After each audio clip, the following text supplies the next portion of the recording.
The sun hung low over the quiet town of Willow Creek, casting long shadows on Main Street. Sheriff Laura Grayson leaned against her patrol car, sipping stale coffee from a paper cup. It had been a slow week. No major crimes, just the usual small-town gossip and a couple of drunken fights outside Joe's bar. But nothing could have prepared her for what she was about to walk into that evening. Laura's home was a modest, two-story house on the outskirts of town, a place she shared with her husband, Mark. They had been married for 5 years, though lately the spark between them had dimmed. Long shifts at the sheriff's office, sleepless nights, and unspoken tensions had driven a wedge between them.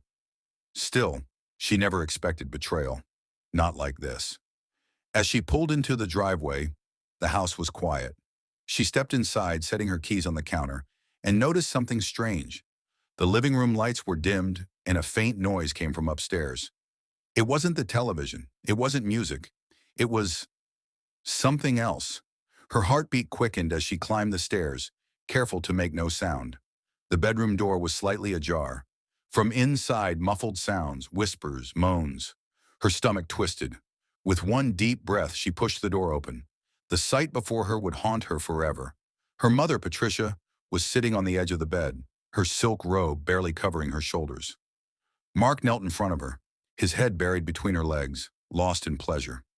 For a moment, the world stopped. The betrayal, the disgust, the sheer rage that filled Laura's veins was overwhelming.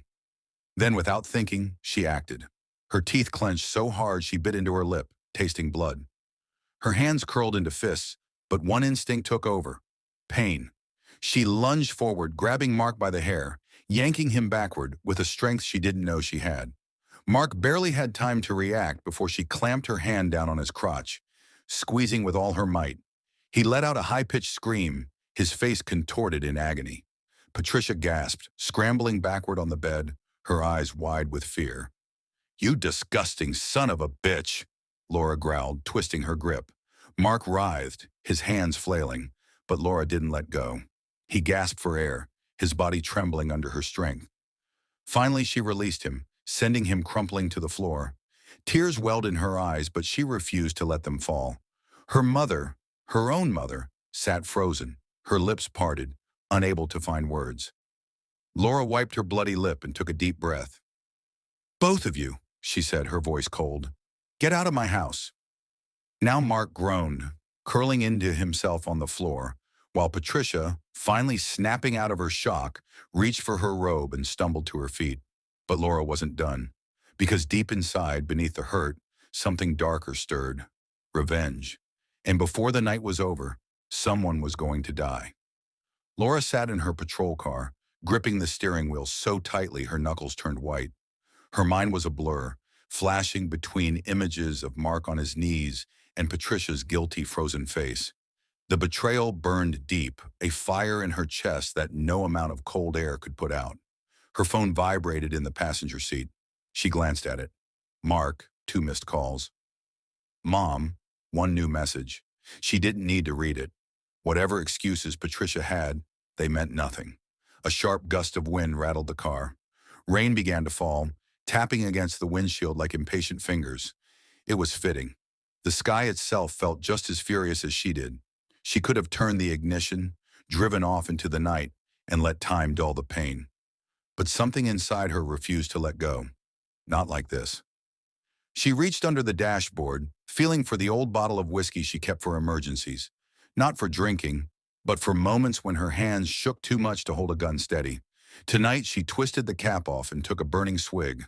The fire in her belly only fueled her thoughts. Mark had been a coward, writhing on the floor, clutching himself, unable to even look her in the eye. But Patricia was worse. Her own mother. A slow, bitter laugh escaped Laura's lips. All these years, Patricia had acted so refined, so proper. "You should marry a good man, Laura," she'd say. "A strong man, someone you can trust." What a joke. Her pulse pounded in her ears. A dark thought crept into her mind, curling around her anger like a serpent. They deserved to pay. She started the car. Patricia's house was a 30-minute drive from town, a secluded cabin on the outskirts where she lived alone. Laura had driven this route hundreds of times, but tonight, the headlights on the wet road felt eerie, casting long, distorted shadows. When she pulled into the driveway, the house was dark. No lights, no sign of movement. But she knew Patricia was inside. She always was. Laura stepped out of the car, not bothering to slam the door shut. She walked up the porch steps, her boots thudding against the wood. Rain dripped from the edges of her hat. She knocked. Once, twice. No answer. She tried the handle. Unlocked. Laura stepped inside, the scent of lavender candles mixed with something stale. Whiskey, maybe. The air was thick with silence. Then she heard it. A creak. A slow, hesitant movement from the living room. Laura moved toward the sound, her fingers twitching at her side, where her service pistol rested in its holster. And there she was.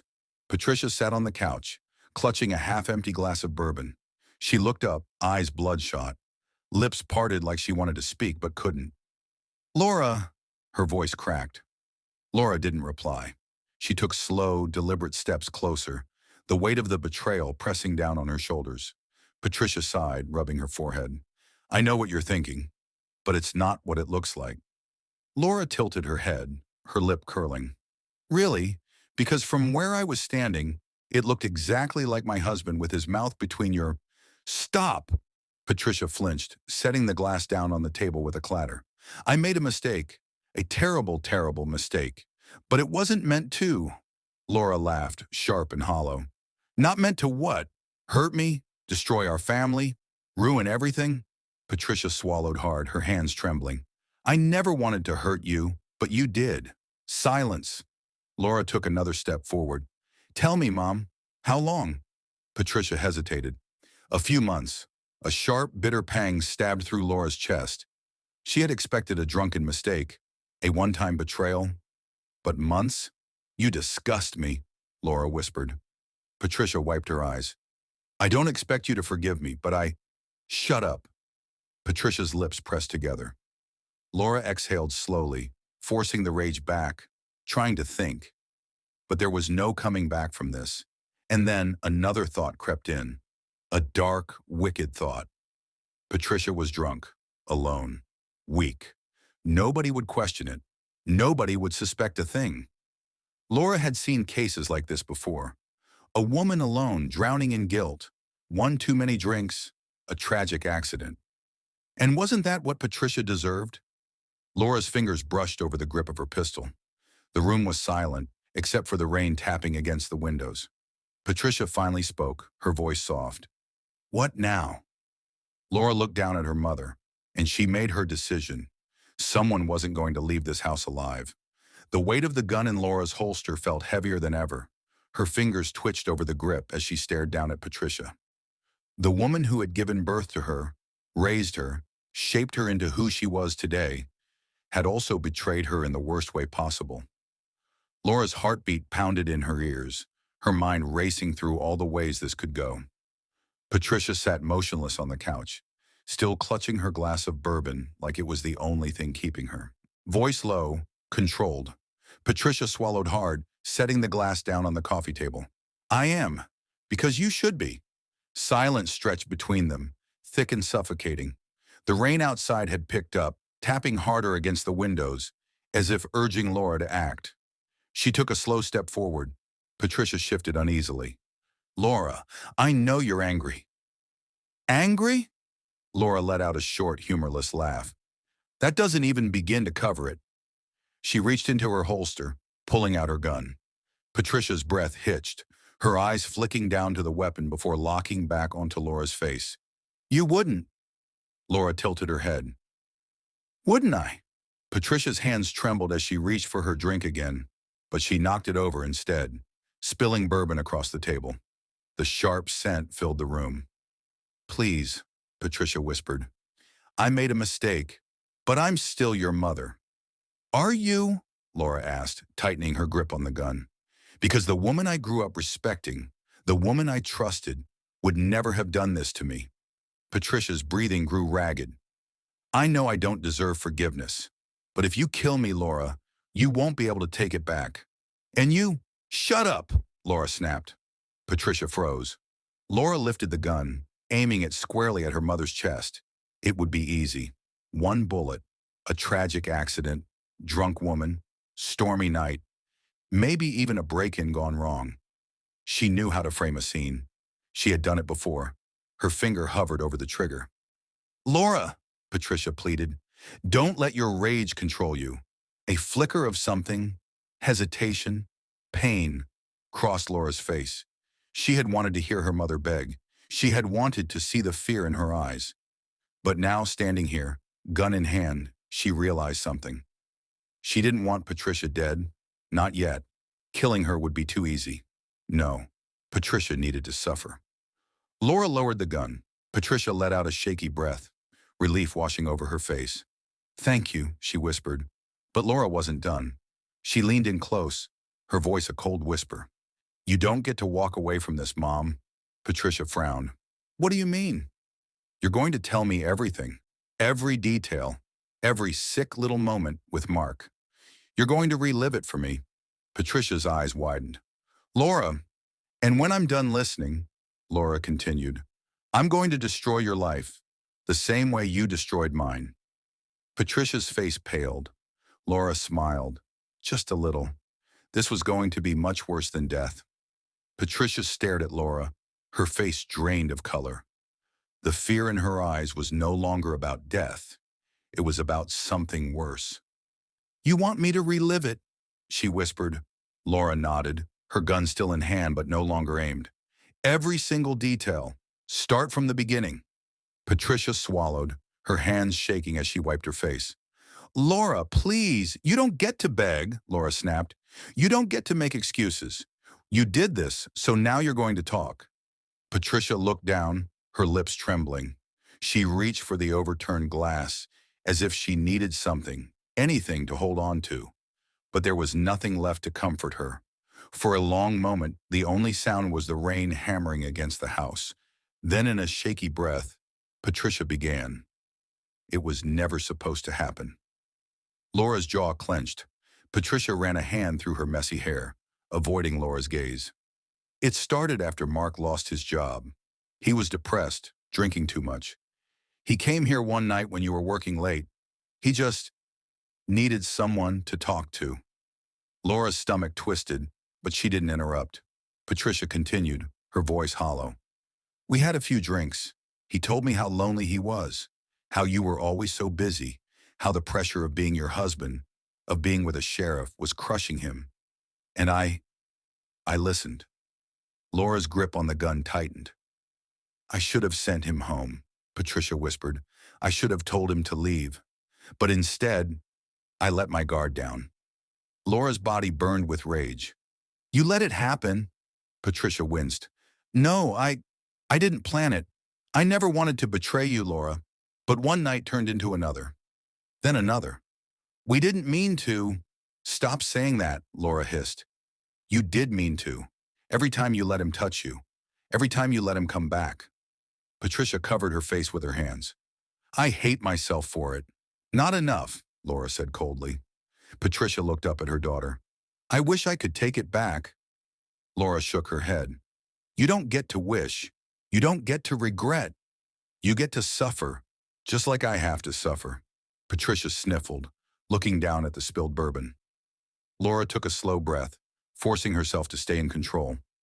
Her anger screamed for revenge, but she wanted something more than just pain. She wanted justice. "Here's what's going to happen," Laura said. "You're going to tell Mark that I don't know anything. You're going to act like everything is normal. But behind closed doors, I own you now." Patricia's eyes widened in horror. "What?" Laura leaned in close. "From now on, you do exactly what I say. Every single thing. Or I'll make sure the whole town knows what kind of woman you are." Patricia gasped. "You wouldn't—" "I would," Laura cut in. "And trust me, Mom, if you think I'm dangerous now, you don't want to see what happens if you cross me again." Patricia's lips trembled, tears spilling from her eyes. Laura straightened, slipping her gun back into its holster. "Now clean up this mess," she ordered, "and make sure you sleep well tonight, because I won't." With that, she turned and walked toward the door, leaving Patricia sitting in the wreckage of her own choices. As Laura stepped out into the rain, she let the cold water wash over her burning skin. This wasn't over. Not even close. The morning after her confrontation with Patricia, Laura arrived at the sheriff's station earlier than usual. Her mind was still racing from the night before, but she had to keep her focus. She couldn't afford to slip up now. She had a plan, one that would make both Mark and Patricia suffer, but fate had other ideas. At 6:30 a.m., Deputy Carl Monroe burst into her office, his face pale. "Sheriff, we got a body." Laura stiffened. "Where?" "Out by the old highway, near the canyon turnoff." Laura grabbed her hat and gun, shoving her thoughts about Patricia and Mark aside. "Let's go." The crime scene was eerily quiet. Yellow tape surrounded the area, flashing red and blue lights casting eerie shadows on the wet pavement. The rain from the night before had turned the dirt roadside into thick mud, making it harder to move around. The body lay near a ditch, partially covered by fallen leaves. As Laura approached, a knot tightened in her stomach. She had seen plenty of crime scenes in her career, but something about this one felt different. Deputy Monroe handed her a flashlight. "It's bad, Sheriff." Laura crouched down and shone the light over the body, and her world came to a screeching halt. It was Mark, her husband, dead. His throat had been slit. Blood had pooled beneath his body, soaking into the damp ground. His lifeless eyes stared upward, frozen in terror. Laura felt the air leave her lungs. For a moment she couldn't move, couldn't think. Then her training kicked in. "Who found him?" she asked, forcing her voice to stay steady. "A trucker pulled over to take a piss," Monroe said. "Saw the body in the ditch, called it in right away. No witnesses, no signs of a struggle nearby." Laura swallowed hard. "Any weapon found?" "Not yet, but we did find this." Monroe handed her a small, silver locket. Laura's stomach dropped again. She knew that locket. It belonged to Patricia. She clenched her jaw. The betrayal had gone both ways. She stood up, scanning the dark trees lining the highway. Had Patricia done this? Had she been scared Laura would expose her and decided to eliminate Mark first? Or was this something else entirely? Her mind reeled. If Patricia had killed Mark, Laura would have to arrest her own mother. But if someone else had done it, that meant there was a murderer still out there. And Laura had no idea who was next. "Bag the evidence," she said finally, her voice steel. "And get the coroner out here. I want full reports on my desk by noon." "Yes, Sheriff." Laura took one last look at Mark's lifeless body before turning away. Whatever happened next, she knew one thing for certain. This wasn't over. The air inside the sheriff's station felt heavy, thick with whispers and suspicion. Mark's murder had spread through town like wildfire. People wanted answers, and as sheriff, it was Laura's job to find them. But she was too close to this, too involved. Sitting in her office, she stared at the locket Monroe had found at the crime scene. The small silver piece rested on her desk, innocent looking, but it screamed guilt. Patricia's guilt. Laura exhaled slowly, forcing herself to think clearly. If Patricia had killed Mark, why would she have left her own locket at the scene? It was too obvious, too careless, and her mother might have been many things. Selfish, deceitful. But she wasn't stupid. A knock on her office door broke her thoughts. "Come in," she called. Deputy Monroe stepped inside, holding a clipboard. "Got the coroner's report." Laura straightened. "What does it say?" Monroe hesitated. "Mark was killed between midnight and 2 a.m. The cut to his throat was precise, almost surgical. No signs of a struggle, no defensive wounds. He probably never saw it coming." Laura's stomach churned. Toxicology? Nothing unusual. No drugs, no alcohol. Just a guy who got his throat slit in the middle of nowhere. Laura tapped a finger against the desk. "And the locket?" Monroe shifted on his feet. "No prints, no DNA. But we both know it belonged to your mom." Laura nodded, jaw tight. "Where was Patricia last night?" "She was at home," Monroe said. "I sent a deputy to check on her after we found Mark. She was in bed, claims she didn't hear about the murder until this morning." Laura clenched her fists. "Did she have anyone who could confirm that?" Monroe shook his head. "She was alone." Of course, she was. Laura ran a hand down her face. Patricia could be lying, or she could be telling the truth. Either way, Laura needed to hear it from her mother's own mouth. I'm bringing her in, Laura said, standing. Monroe frowned. You sure that's a good idea? You might want to step back from this case, Sheriff. Laura shot him a sharp look. Not an option. Patricia was already waiting at the station when Laura arrived. She sat in the interrogation room, looking pale and exhausted. Her hands trembled in her lap. Laura stepped inside and closed the door. Patricia looked up, her eyes red. I heard what happened to Mark. Laura studied her carefully. Did you do it? Patricia flinched. Laura, answer the question. Tears welled in Patricia's eyes. Number, I didn't kill him. Laura didn't blink. Then explain this. She tossed the locket onto the table. Patricia gasped, her fingers reaching for it but stopping just short. Where did you find this? She whispered. Next to Mark's body. Patricia shook her head violently. That's not possible. I haven't worn that locket in years. Then how did it end up at a murder scene? Patricia's breathing grew rapid. I don't know. Someone must have planted it. Who? Patricia swallowed hard, shaking her head. I don't know, Laura. I swear. Laura stared at her mother, searching for lies. For years, Patricia had been a master of deception. But this time, she looked genuinely terrified. Maybe she wasn't the killer. But if not her, then who? Laura exhaled sharply, stepping back. Until I know the truth, don't leave town. Patricia nodded quickly.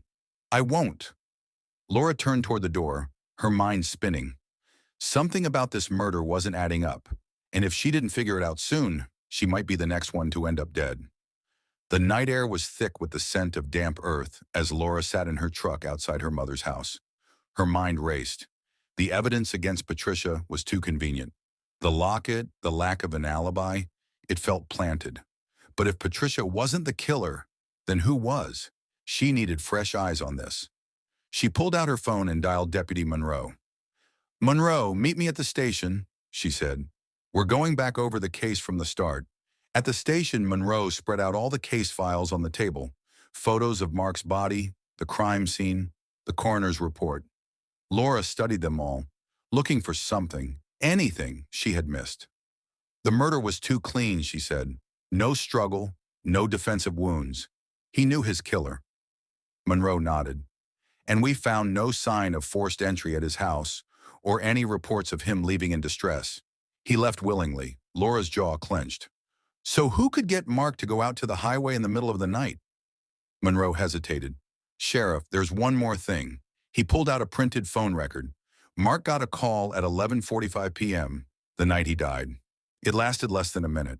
Laura's heart pounded as she read the number. It wasn't Patricia's. It was her own deputy's number. She looked up, eyes narrowing. Monroe, this is Darren Cole's number. Monroe's face darkened. Yeah, and Darren's been acting strange since the body was found. Deputy Darren Cole had been part of the department for 5 years. He was reliable, quiet.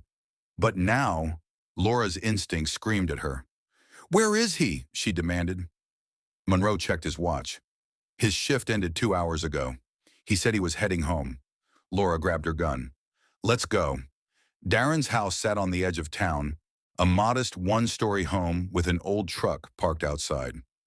Laura and Monroe stepped onto the porch, guns drawn. She knocked. No answer. Monroe tried the handle. It was unlocked. They moved in carefully. The house smelled of cigarette smoke and old coffee. Then they saw it. On the kitchen table sat Mark's missing wedding ring, the one he hadn't been wearing when they found his body. Beside it was a blood-stained hunting knife. Laura's stomach churned. A noise came from the back room. She signaled to Monroe and they moved quickly. Kicking the door open, they found Darren sitting on the edge of his bed, head in his hands. His gun lay beside him. His eyes were hollow, dark circles beneath them. You figured it out, he said quietly. Laura kept her gun trained on him. Tell me why, Darren. Darren let out a bitter laugh. Mark was a snake. He had secrets, Sheriff. Ugly ones. Laura's grip tightened. What secrets? Darren sighed.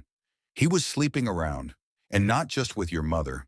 He was with my wife, too. Laura felt like the ground had been ripped out from under her. Darren rubbed his temples. When I found out, I called him, told him to meet me at the highway. He came thinking I was going to talk. But I wasn't there to talk. His voice cracked. I just wanted him to feel the same kind of pain I felt. Laura exhaled slowly. So you killed him? Darren nodded. I slit his throat. He didn't even fight back. He just looked at me like he knew it was coming. Monroe stepped forward, cuffs in hand. You're under arrest, Darren. Darren didn't resist. As Monroe cuffed him, Laura looked around the room, her mind spinning. The betrayal had run deeper than she ever imagined. Her husband, her mother, her deputy, all tangled in a web of lies and pain. And now it was finally over. But Laura knew one thing for certain. Some wounds never heal,